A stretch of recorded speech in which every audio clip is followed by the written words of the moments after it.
बिहार खाद्यान्न भंडारण प्रबंधन एवं प्रशिक्षण संस्थान पटना की स्थापना एवं प्रशासनिक संरचना के गठन, इस पर होने वाले 4,64,94,396 रुपये के वार्षिक व्यय की स्वीकृति तथा पंचायती राज विभाग का अगला एजेंडा था, जिसके अंतर्गत मुख्यमंत्री कन्या विवाह मंडप योजना अंतर्गत राज्य के सभी ग्राम पंचायतों में चरणबद्ध तरीके से विवाह मंडप का निर्माण कराए जाने हेतु अगला एजेंडा राजस्व एवं भूमि सुधार विभाग का था, जिसके अंतर्गत क्षेत्रीय कार्यालय हेतु राजस्व कर्मचारी के 3,303 अतिरिक्त पदों की स्वीकृति दी गई। इसका क्रियान्वयन सामान्य प्रशासन विभाग द्वारा IIM बोधगया के सहयोग से किया जाएगा।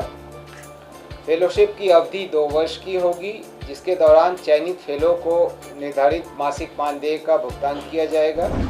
मंगलवार को संपन्न बिहार मंत्रिमंडल की बैठक में एक पुराने निर्णय को दोहराया गया।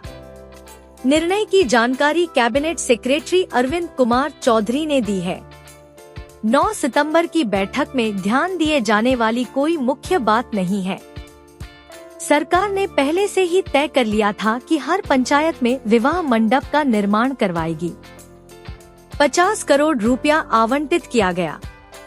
यह राशि काफी कम पड़ेगी, परंतु इसकी शुरुआत कर दी गई। 8,053 ग्राम पंचायत में विवाह मंडप बनाए जाएंगे और यह चरणबद्ध तरीके से किया जाएगा। मंत्रिमंडल की बैठक हर मंगलवार को होती है, परंतु कुछ ही बैठक होती हैं, जहां से व्यापक जनता के महत्व की कुछ बातें तय होती हैं। पंचायती राज विभाग का अगला एजेंडा था, जिसके अंतर्गत मुख्यमंत्री कन्या विवाह मंडप योजना अंतर्गत राज्य के सभी ग्राम पंचायतों में चरणबद्ध तरीके से विवाह मंडप का निर्माण कराए जाने हेतु इस वर्ष बिहार आकस्मिकता निधि से 50 करोड़ रुपए मात्र की अग्रिम की स्वीकृति दी गई। यह विभाग की नई योजना है, जिसके लिए राशि पहले से बजट में प्रावधानित नहीं थी, इसलिए इसके लिए BCF से अग्रिम लिया गया है। पंचायती राज विभाग का ये अगला एजेंडा है, जिसके अंतर्गत क्षेत्रीय कार्यालयों तथा मुख्यमंत्री ग्रामीण पेयजल निश्चय योजना के बकाया विद्युत विपत्रों के भुगतान हेतु राज्य योजना मद में बिहार आकस्मिकता निधि से 594.56 करोड़ रुपए की अग्रिम की स्वीकृति दी गई। अगला एजेंडा भी पंचायती राज विभाग का है, जिसके अंतर्गत मुख्यमंत्री ग्रामीण सोलर स्ट्रीट लाइट योजना के तहत निर्धारित लक्ष्य को ससमय पूर्ण करने हेतु बिहार आकस्मिकता निधि से 100 करोड़ रुपए की अग्रिम की स्वीकृति दी गई। इस मंगलवार 9 सितंबर को सामान्य रूटिंग मामले ही निर्णय के लिए ले गए। चुने हुए कर्मचारियों को Indian Institute of Management IIM Bodhgaya में ट्रेनिंग दी जाएगी और डिग्री प्रमाण पत्र भी दिया जाएगा। कुछ विभागों के कर्मी मैनेजमेंट के लिए फेलोशिप द्वारा प्रशिक्षित होकर काम की गुणवत्ता को बढ़ा सके, इसके लिए फेलोशिप कार्यक्रम है। राज्य सरकार के 121 कर्मचारी फेलोशिप के लिए भेजे जाएंगे। इसके लिए मुख्यमंत्री कार्यालय कल्याण विभाग, सचिवालय के विभागीय कार्यालय और नगर आयुक्त कार्यालय के चुने हुए सरकारी कर्मियों को बारी बारी से मैनेजमेंट ट्रेनिंग के लिए फेलोशिप देकर भेजा जाना है। चुने हुए कर्मचारियों को Indian Institute of Management IIM Bodhgaya में ट्रेनिंग दी जाएगी। ट्रेनिंग के साथ डिग्री प्रमाण पत्र भी दिया जाएगा। देखते रहिए विमर्श न्यूज।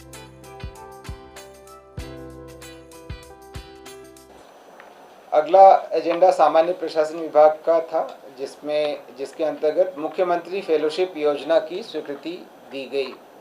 क्रमांक 10 देंगे।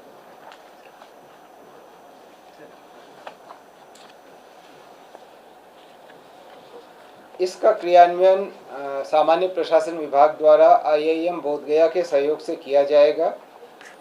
फेलोशिप की अवधि 2 वर्ष की होगी, जिसके दौरान चयनित फेलो को निर्धारित मासिक मानदेय का भुगतान किया जाएगा।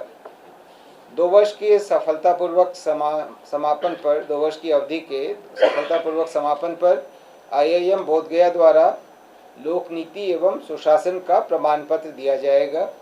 यह योजना बिहार के मूल निवासियों के लिए होगी।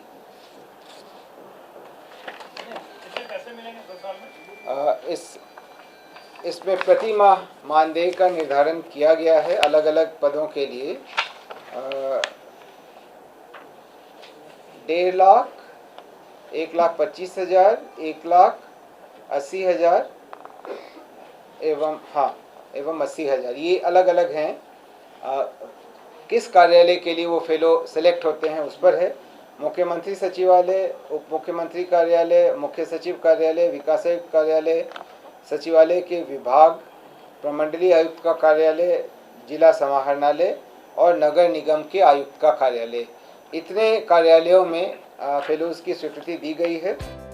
आंगनबाड़ी सेविकाओं के लिए वेतन में 2,000 प्रति महीने की जो वृद्धि की गई है, उसकी वजह से प्रतिवर्ष 345 करोड़ रुपए अतिरिक्त खर्च आएगा।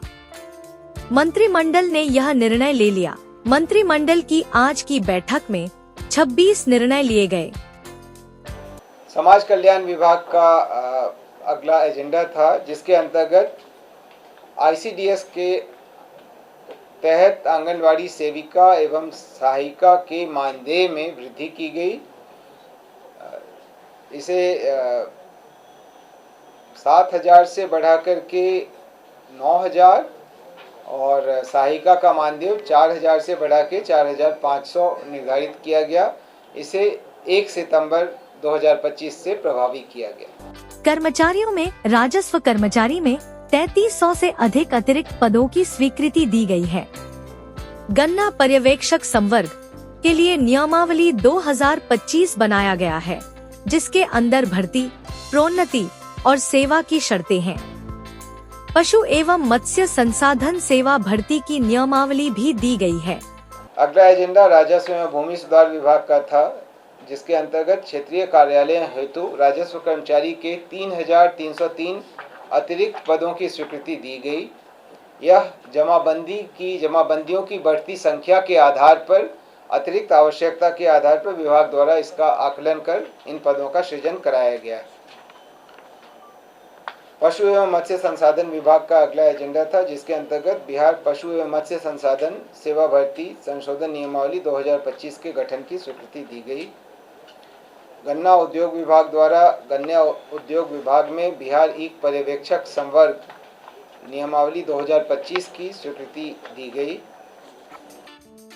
सरकार ने एक बजट दिया है, जिसके आधार पर जीविका बहनों के द्वारा लावारिस गाय की देखरेख की व्यवस्था की जाएगी। अगला एजेंडा ग्रामीण विकास विभाग का है। राज्य के सभी प्रखंडों में जीविका समूहों के माध्यम से बेसहारा गोवंशीय पशुओं के संरक्षण एवं समुचित प्रबंधन हेतु बिहार जीविका गोधन संरक्षण एवं प्रबंधन योजना लागू करने की स्वीकृति दी गई। एक और निर्णय है कि लोगों के मौत के बाद अग्नि पर जलाए जाने की व्यवस्था के संदर्भ में है।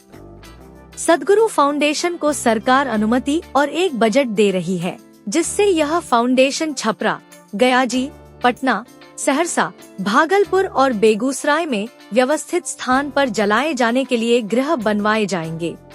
नगर विकास एवं आवास विभाग का अगला एजेंडा है, जिसके अंतर्गत ईशा फाउंडेशन कोयम्बटूर के द्वारा राज्य के 6 शहरों यथा पटना, गयाजी, छपरा, सहरसा, भागलपुर एवं बेगूसराय में गैस आधारित शवदाह गृह की स्थापना एवं संचालन करने तथा इस हेतु ईशा फाउंडेशन कोयम्बटूर को इन शहरों में 1-1 एकड़ भूमि 1 रुपये की टोकन राशि पर 33 वर्षों की अवधि के लिए लीज के माध्यम से आवंटित करने की सैद्धांतिक स्वीकृति दी गई।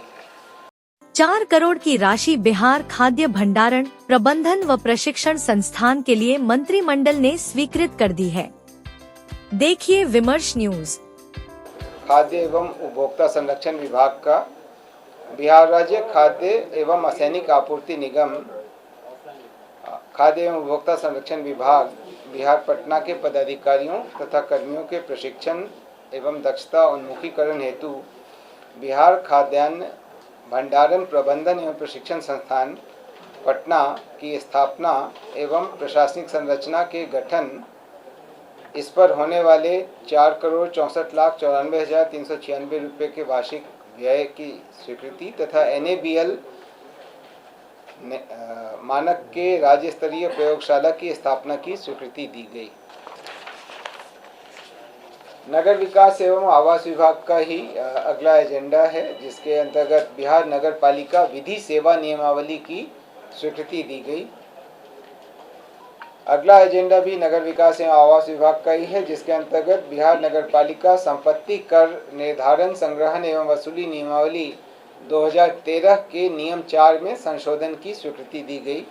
ये दिखाइए जरा।